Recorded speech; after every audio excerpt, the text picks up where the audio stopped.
Doctor G Gopakumar പക്ഷേ കഴിഞ്ഞ തവണയും 35 സീറ്റാണ് പറഞ്ഞിരുന്നത്. അങ്ങനെ കറുത്ത കുതിരകളാകാം, ആര് ഭരിക്കുമെന്ന് തീരുമാനിക്കുന്നത് ഞങ്ങളായിരിക്കുമെന്നുള്ള അവകാശവാദം ഉണ്ടായിരുന്നു.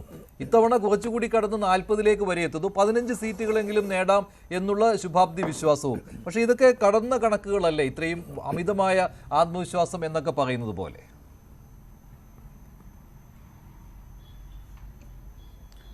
അതെ, കേരള രാഷ്ട്രീയത്തിൻ്റെ ഒരു ചരിത്ര പശ്ചാത്തലം നോക്കിയാലും മോഹൻ വർഗീസ് ചൂണ്ടിക്കാണിച്ച പോലെ ജനസംഖ്യാ തരത്തിലുള്ള അനുപാതം നോക്കിയാലും വലിയൊരു ബാലികേറ മലയാണ് ബി ജെ പിയുടെ മുമ്പിലുള്ളത്. അതിൻ്റെ പ്രധാന കാരണം ഒന്ന്, ജനസംഖ്യാടിസ്ഥാനത്തിൽ നോക്കിയാൽ ഹിന്ദുക്കളൊരു ഭൂരിപക്ഷ സംസ്ഥാനമാണ് കേരളമെന്ന് പറയാൻ പറ്റില്ല.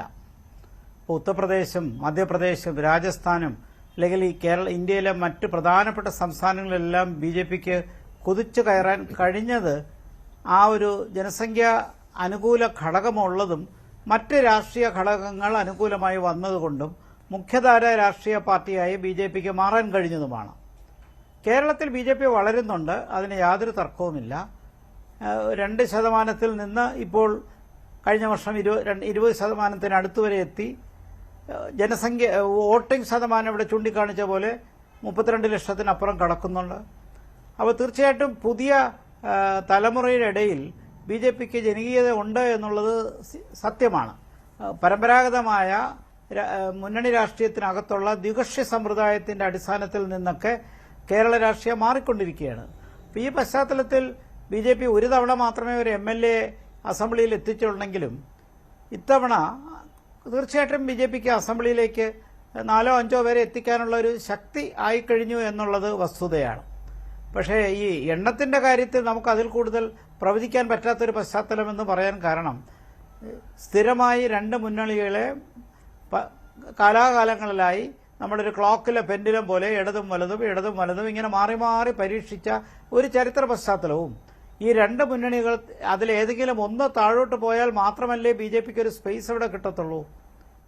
അത് ഇത്തവണ ഒരുപക്ഷെ ഇടതുപക്ഷത്തിനായിരിക്കും തിരിച്ചടി ഉണ്ടാകാൻ പോകുന്നത്. അതിനെക്കുറിച്ചുള്ള ചർച്ച നമുക്ക് ഇനിയും വരുന്നതേ ഉള്ളൂ. പക്ഷേ എന്തായാലും 3 മുന്നണിക്കും ഒരുപോലെ നിൽക്കാനുള്ള സ്പേസ് ഇല്ല. 140 സീറ്റുള്ളൊരു അസംബ്ലിയിൽ ഒരുപോലെ നിൽക്കാനുള്ളൊരു സ്പേസ് ഇല്ല. പക്ഷേ ഒരു വിലയേറിയ ഒരു ഘടകമായി മാറാനുള്ള സാധ്യതയുണ്ട്. മാത്രമല്ല, ദേശീയ രാഷ്ട്രീയത്തിൽ ബി ജെ പിക്കുള്ള പ്രസക്തി കഴിഞ്ഞ 10 വർഷം കഴിഞ്ഞപ്പോൾ 11ാം വർഷമായി കഴിഞ്ഞു. 3ാമത്തെ ഭരണം വരുന്നു. 18 സംസ്ഥാനങ്ങളിൽ ബി ജെ പി ഭരിക്കുന്നുണ്ട് ഇന്ത്യയിൽ.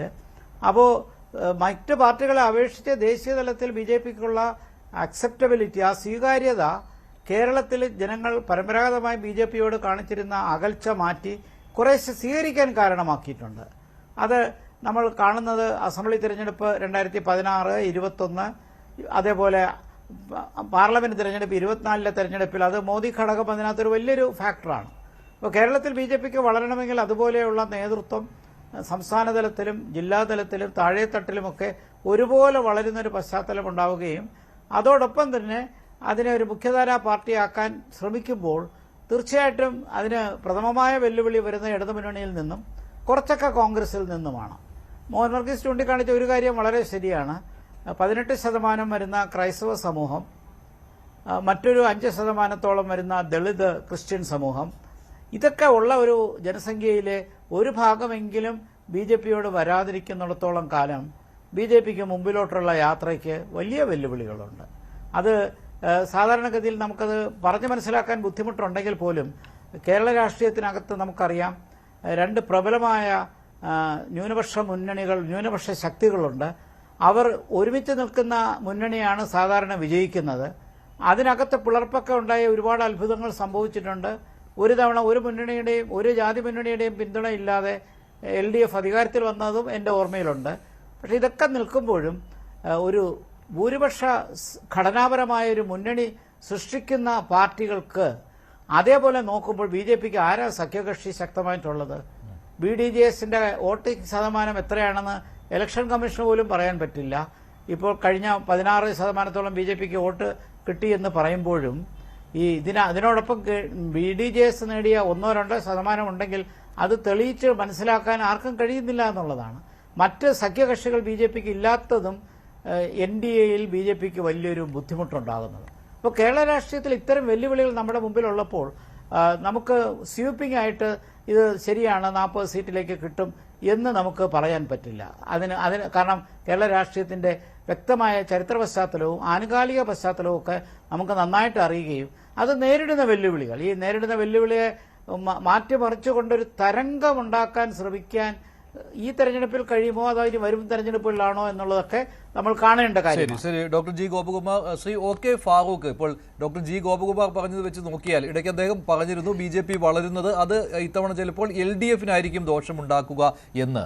അപ്പോൾ BJP എത്രമാത്രം വോട്ട് പിടിക്കുന്നു എന്നുള്ളത് UDFന് സ്വതവേ നല്ല കാര്യമാണല്ലോ, സന്തോഷിക്കേണ്ട ഒരു കാര്യമായി മാറുകയും ചെയ്യും. പക്ഷേ അവിടെ മറ്റൊരു കാര്യമുണ്ട്, ഭരണവിരുദ്ധ വികാരം അത് ഭിന്നിച്ചു പോകുവാൻ ഇടയുണ്ടാകും എന്നുള്ള ഒരു ആശങ്ക കൂടി ഉണ്ടല്ലോ BJPയുടെ ഈ പ്രചാരണം തകൃതിയായിട്ട് നടക്കുമ്പോൾ. കാരണം ഈ വിജയപ്രതീക്ഷ വന്നു കഴിഞ്ഞാൽ അവിടെ ജനങ്ങൾ കൺഫ്യൂസ്ഡ് ആവും. അപ്പോൾ എങ്ങനെ വോട്ട് അത് എങ്ങോട്ട് പോകണം, ഭരണവിരുദ്ധ വികാരം എങ്ങോട്ട് തിരിക്കണം എന്നുള്ളൊരു ചിന്ത വരും. ഇത് UDFനെ അലട്ടുന്നുണ്ടോ?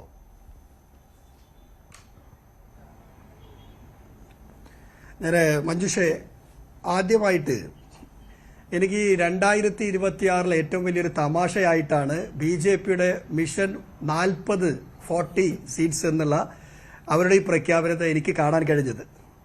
കാരണം 2021 നിയമസഭാ തെരഞ്ഞെടുപ്പിന്റെ തൊട്ടു മുമ്പ് അന്ന് അമിത്ഷാ അല്ല വേറൊരു വ്യക്തി, പേര് സുരേന്ദ്രൻ എന്നാണ്. ആ സുരേന്ദ്രൻ പറഞ്ഞത് ഞങ്ങൾ കേരളത്തിൽ 30 സീറ്റ് നേടാൻ പോവുകയാണ് എന്നും അങ്ങനെ 30 സീറ്റ് നേടിക്കഴിഞ്ഞാൽ കേരളത്തിലെ സെക്രട്ടേറിയറ്റിലെ നോർത്ത് ബ്ലോക്കിലെ 1ാമത്തെ റൂമിൽ ഞങ്ങളൊരു മുഖ്യമന്ത്രി ഉണ്ടാകുമെന്ന് പറഞ്ഞ BJPയുടെ അന്നത്തെ സംസ്ഥാന അധ്യക്ഷൻ K. സുരേന്ദ്രൻ പറഞ്ഞു. എന്നാൽ 2021 തെരഞ്ഞെടുപ്പ് കഴിഞ്ഞപ്പോൾ ആകെ അവർക്ക് ഒരു സീറ്റ് ഉണ്ടായിരുന്ന ആ സീറ്റ് കൂടി നഷ്ടപ്പെട്ടു എന്നുള്ളത് കൂടി നിങ്ങൾ ഇവിടെ വായിക്കണമെന്നാണ് എനിക്ക് പറയാനുള്ളത്. അതുകൊണ്ട് കേരളത്തെ സംബന്ധിച്ചിടത്തോളം ഒരു കാരണവശാലും ഒരു കാലത്തും BJP അധികാരത്തിലേക്കോ അല്ലെങ്കിൽ ഈ പറയുന്ന ഒരു സീറ്റിലേക്കോ എത്തില്ല എന്നുള്ളതിൽ ഒരു സംശയം വേണ്ട. അതോടൊപ്പം തന്നെ താങ്കൾ ചോദിച്ചൊരു ചോദ്യം, ഭരണവിരുദ്ധ വികാരം, ആ ഭരണവിരുദ്ധ വികാര വോട്ടുകൾ സ്പ്ലിറ്റായി അത് BJPയിലേക്കും UDFയിലേക്കും മാറാൻ സാധ്യതയില്ലേ എന്ന് ചോദിക്കുന്നു. കൂടുതൽ വാർത്തകൾക്ക് News 18 Keralam YouTube channel subscribe ചെയ്യുക.